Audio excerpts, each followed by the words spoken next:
यीशु मसीह के नाम से प्रेमी सलाम। आइए हम परमेश्वर के वचन की ओर ध्यान देंगे। जरूर परमेश्वर अपने वचन के द्वारा आज सुबह में हमें आशीष करेगा। आइए हम एक छोटी सी दुआ करेंगे। खुदावन, आज के दिन के लिए धन्यवाद। अब्बा, आज हम सुनने वाले वचन हमारे जीवन में काम करें, हमारे जीवन में परिवर्तन लाने पाए, यीशु के नाम से आमीन। प्रियो, आज सुबह में जो शब्द मैं आपके ध्यान में लाना चाहता हूं वो ये है, पावर ऑफ सॉलिट्यूड, एकांत की शक्ति। उस शब्द को हमें समझने के लिए एक सवाल मैं आपके सामने रखना चाहूंगा। इस दुनिया में सबसे बड़ा परीक्षा एक विश्वासी के लिए क्या हो सकती है? हमारे लिए सबसे बड़ा परीक्षा क्या हो सकती है? प्रियो, हमारे लिए सबसे बड़ा परीक्षा यह हो सकती है कि हमें विश्वास से हटाना, हमें विश्वास से दूर कराने का परीक्षा, लालच सबसे बड़ा परीक्षा और लालच हो सकती है। इस दुनिया में हमें अलग प्रकार के परीक्षाएं, लालचें हो सकते हैं। खाने का लालच, पैसा का लालच, पावर का लालच, इस प्रकार अनेक लालचें हमें दे सकते हैं इस दुनिया। साथ में प्रियो, हमें विश्वास से हटाने की लालच भी हमें इस दुनिया दे सकती है। मैं आपके सामने एक उदाहरण लाना चाहूंगा बाइबल से। यीशु मसीह क्रूस पर अपना जान देने से पहले यीशु मसीह अपने शिष्यों को लेकर प्रार्थना करने के लिए गया। काश अपने साथ 3 शिष्यों को लेकर गया, पतरस, यूहन्ना और याकूब। जब उनको कहा आप यहां रहो, मैं थोड़ी दूर जाकर प्रार्थना करता हूं। यीशु मसीह शिष्यों को एक जगह पे बिठाकर थोड़ी दूर जाकर प्रार्थना करके वापस आते समय यीशु मसीह शिष्यों को सोते हुए देखा। तब यीशु मसीह अपने शिष्यों से एक शब्द कहा, क्या आप एक घंटा मेरे साथ जागते रहकर प्रार्थना नहीं कर सकते हैं, ताकि होने वाला परीक्षा से आप बच सके? होने वाले परीक्षा से बचने के लिए 1 घंटा की प्रार्थना परमेश्वर उनसे करने को कहा। 1 घंटा एकांत में बैठकर प्रार्थना करने को कहा, होने वाला परीक्षा से बचने के लिए। तो होने वाला परीक्षा क्या था? प्रियो, शिष्यों को विश्वास से दूर कराना। यहूदी सभी लोग, फरीसी, सदस्यी, मंदिर के महायाजक, सब यीशु मसीह और उनके चेलों को नष्ट करने ढूंढ रहे हैं। वही होने वाला परीक्षा, उनको नाश करने का, विश्वास से दूर करने का परीक्षा। तो उस परीक्षा से बचने के लिए, एकांत में रहने के लिए परमेश्वर ने उनको सलाह देते हुए हम देखते हैं, क्या 1 घंटा जागते रहकर प्रार्थना नहीं कर सकते हैं, ताकि आप होने वाले परीक्षा से बच सके? प्रियो, इसलिए एकांत हमें परीक्षाओं में से बचने का शक्ति देती है। परीक्षाओं में से बचने का शक्ति देते हैं हमें एकांत। प्रियो, इसलिए हमें रोज एकांत में रहना, प्रार्थना करना, बाइबल पढ़ना हमारे लिए बहुत ही जरूरी है। इस वचन के आधार पर कुछ और बातों को मैं आपके साथ रखना चाहूंगा। पहली बात, you will be tempted to step out from faith.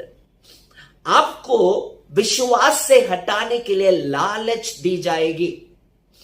विश्वास से हटाने के लिए लालच दी जाएगी। पहला थिस्सलुनी 3 अध्याय 4 और 5 वचन में पढ़ेंगे तो पौल इस प्रकार कहता है थिस्सलुनी के कलीसिया को। पौल के अंदर एक भय था कि आप विश्वास से हट जाए, थिस्सलुनी के कलीसिया विश्वास से हट जाए। उनको एक भय उनके अंदर कि वो हट जाए, उनका मेहनत व्यर्थ हो जाए। और यह भी कह रहा है तीमुथी को इसलिए भेजा कि आपके विश्वास कैसा है करके देखने के लिए, कहीं ऐसा ना हो परखने वाला आकर आपको लालच देकर आपको विश्वास से दूर किया हो। इतना भय पौलुस के अंदर था कि थिस्सलुनीकिया कलीसिया विश्वास से दूर हो जाए, तो उनका, पौलुस का मेहनत सब व्यर्थ हो जाएगा। तो प्रियो, लालच दी जाएगी विश्वास से हमें दूर कराने के लिए। प्रेरित उस प्रकाशित वाक्य उसका 2 अध्याय 10वें वचन में अगर पढ़ेंगे, you are about to suffer, some of you will be going to prison, you will be persecuted. आप परेशान किया जाएंगे, आप मारा जाएंगे, पीटा जाएंगे मसीह के नाम के निमित्त। प्रियो, दुख और परेशानी हमें मसीही जीवन के इस यात्रा में एक भाग है। हमें लालच दी जाएंगे, हमें धमकी दी जाएगी, लेकिन इस लालच और धमकियों के बीच में हम विश्वास से हटेंगे नहीं। विश्वास से हटाने के लिए हमें लालच और धमकियां भी दी सकती है, लेकिन हम विश्वास से हटेंगे नहीं प्रियो। अगर आपको धमकियों से, लालचों से बचना है तो विश्वास से हटाने के लिए जो धमकी और लालच दी जाएगी उससे हटना है तो हमें एकांत जरूरी है प्रियो। एकांत हमें इस प्रकार के लालचों से, विश्वास से हटाने का लालचों से और धमकियों से हमें बचा सकती है। दूसरी बात, you will be tested to prove the genuineness of your faith. आपका विश्वास का सच्चापन को परखने के लिए आप परीक्षा किया जा सकते हैं, परखा जा सकते हैं। पहला पत्रस उसका पहला अध्याय उसका 6 और 7 पढ़ेंगे तो faith is more precious than gold. विश्वास सोने से भी बहुत मूल्य है। तो सोने कैसे परखा जाता है, सोना कितना शुद्ध है करके कैसे परखा जाता है, वो आग में डाला जाता है। विश्वास भी वैसे ही प्रियो, हमारा विश्वास कैसे, कितना पक्का है करके, हमारा विश्वास कितना जेन्युइन, कितना पक्का, कितना शुद्ध है करके आग में डालकर परखा जाएगा। जब आग में डालकर परखा जाएगा तब हमारा शुद्धता, हमारे पक्का, हम कितना, हमारा विश्वास कितना पक्का है करके प्रकट होगा प्रियो। तो इस प्रकार हमें विश्वास से हमें हटाने के लिए धमकी दी जाएगी और हमें विश्वास से हटाने के लिए हमें लालच दी जाएगी, लेकिन हम विश्वास से हटेंगे नहीं।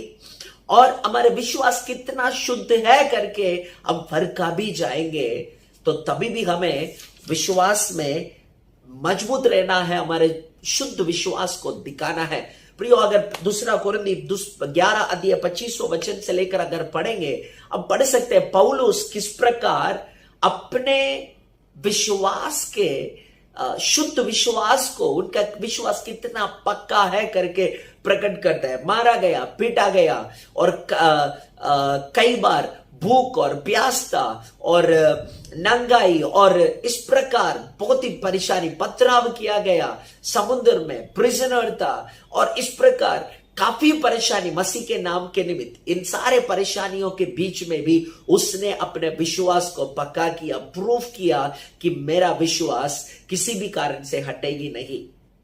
प्रियो, विश्वास से हमें हटाने के लिए हर प्रकार के लालच और धमकियां दी जाएगी, लेकिन हम उससे डरेंगे नहीं, विश्वास से मजबूत रहेंगे। उस विश्वास में मजबूत रहने के लिए प्रियो हमें एकांत बहुत ही जरूरी है। तीसरी एक बात, solitude will give you strength to overcome temptation.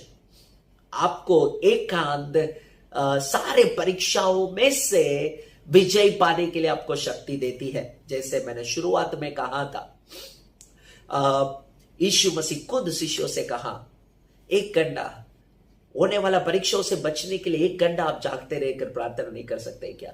यीशु मसीह खुद क्या किया प्रियो? अपना सेवा शुरू करने के पहले 40 दिन एकांत में गया। एकांत में तब जब परमेश्वर ने परीक्षा किया गया शैतान से, उस परीक्षाओं में से जीत सका क्योंकि एकांत का शक्ति। प्रियो, आपको मैं प्रोत्साहित करना चाहता हूं इस सुबह के समय पर, एकांत को छोड़िए मत। कितने बातों के लिए छुट्टियां लेते हैं, एकांत में रहने के लिए, बाइबल पढ़ने के लिए, वचन प्रार्थना करने के लिए छुट्टी लीजिए। ऐसा कोई जहां ढूंढिए जहां आप एकांत में रहकर प्रार्थना और बाइबल में समय बिता सके। A man of solitude will not step out from faith at any circumstances. किसी भी परिस्थिति में प्रियो, एकांत में रहने वाला व्यक्ति, जिसका जीवन में एकांत एक भाग है, परमेश्वर की उपस्थिति में बैठना उनका जीवन का एक भाग है, किसी भी कारण से वो विश्वास से हटेगा ही नहीं। एक और वचन मैं आपके ध्यान में लाना चाहता हूं प्रियो। प्रेरित का पुस्तक उसका 6वां अध्याय में हम पढ़ते हैं, Stephanus, a man of full faith, a man full of faith, a man full of faith, विश्वास में भरा हुआ एक व्यक्ति था, उनके बारे में लिखा है। वो अपना जान दे दिया, मसीह के लिए अपना जान देने वाला पहला व्यक्ति बन गया था। कुछ दिनों के पहले हम ग्राहम स्टेन को याद कर रहे थे, जो 1999 में अपना जान, अपना और अपना 2 बेटों का जान हमारे मिट्टी के लिए कुर्बान किया। प्रियो, हमें अगर विश्वास से हटाने के लिए जो धमकी दी जाती है, विश्वास से हटाने के लिए जो लालचें दी जाती है, इनमें से बचना है तो हमें एकांत में बैठना बहुत ही जरूरी है प्रियो। इसलिए एकांत के महत्वता को समझिए, परमेश्वर के उपस्थिति में बैठिए, बल पाइए, जरूर परमेश्वर आपको आशीष करेंगे। प्रार्थना करेंगे। प्रभु जी, हम तेरा धन्यवाद करते हैं इस सुबह के समय पर आप दिए हुए सुंदर वचन के लिए। धन्यवाद राजा। एकांत हमें परीक्षाओं में से बचने की शक्ति देती है। अब प्रार्थना करते हैं खुदावन, मेरे साथ इस सुबह में वचन सुनने वाला सभी को तू आशीष कर खुदा। उन्हें प्रभु जी एकांत में रहकर आपसे सामर्थ्य और शक्ति पाने के लिए मदद कर। प्रभु जी, आज किस परिस्थिति से होकर इस वचन को देख रहे, सुन रहे, मैं नहीं जानता हूं, लेकिन आप जानते हैं। मैं प्रार्थना करता हूं उनका परिस्थिति कितने भी कठिन हो, मैं प्रार्थना करता हूं आप उन्हें सहायता कर, उस परिस्थितियों में से उन्हें बाहर निकाल। प्रभु जी, उनका हार विजय में बदल जाए। यीशु के नाम से उनका हार विजय में बदल जाए प्रभु। अब आप बीमारियों से उन्हें चंगाई दीजिए प्रभु, उन्नति दीजिए प्रभु। निराशा आशा में बदल जाए प्रभु। यीशु के नाम से मैं प्रार्थना करता हूं, आपके बच्चों को तो आशीष कर। आपके नाम पर विश्वास करने वाला कभी लज्जित नहीं होते हैं। आपके नाम पर विश्वास करने वाला कभी सर नहीं झुकते हैं, उनके चेहरे कभी काले नहीं होते हैं। आप उन्हें सहायता करेंगे, उन्हें मदद करेंगे। धन्यवाद खुदा, आपके वायदों के लिए, आपके वचनों के लिए धन्यवाद। हमें आशीष कर, प्रार्थना सुना। धन्यवाद यीशु मसीह के नाम से, आमीन आमीन। जय मसीह की। प्रभु आप सबको आशीष करें।